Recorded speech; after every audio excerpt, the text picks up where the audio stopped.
Vice President Joe Biden's visit to Cincinnati on Labor Day was a well-attended event, but there's at least one comment causing some controversy, and it's this kind of statement that may set the pace for political conversation over the next year. Ben has the reality check.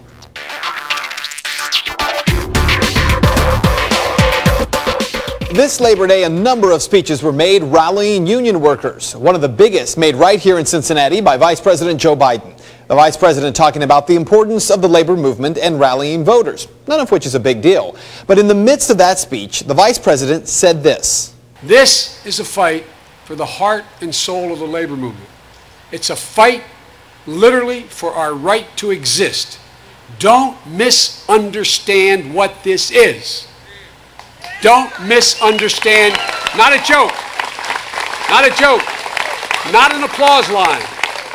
You are the only folks keeping the barbarians from the gates. You are the only non-governmental power. The only non-governmental power. The only one that has the power and the capacity to stop this onslaught.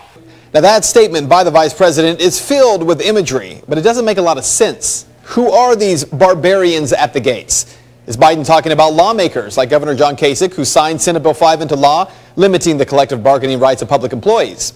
Maybe he's talking about the Tea Party, because they seem to have an issue with public-funded pensions that many people feel are too large.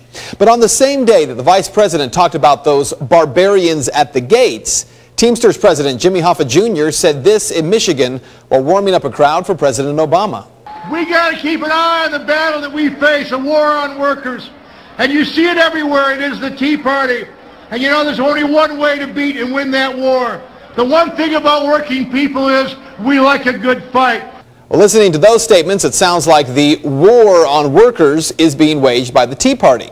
Workers against the Tea Party, though, doesn't make a whole lot of sense because the term workers can't just be used for union members. In the 1950s, about 1/3 of the U.S. workforce was unionized, but today, only 12% is unionized, and that number even lower in the private sector at 7%. President Obama, this is your army. We are ready to march. Let's take these son of a out and give America back to America where we belong. So here's what you need to know. This kind of rhetoric is done on both sides. So before the emails come in, I understand that. But it's time to call it out. And this program will. If you come across it, I don't care if the politician or leader is union, Tea Party, whoever, send me the video or the link, make it specific, but send it to me because I'm going to point it out. Just like last week when I took on Republican Congressman Steve Chabot over seizing those cameras at a town hall meeting.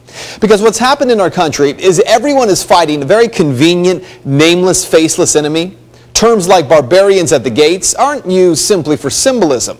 They're used because it allows politicians to fight a very generic enemy without actually talking about real specific issues.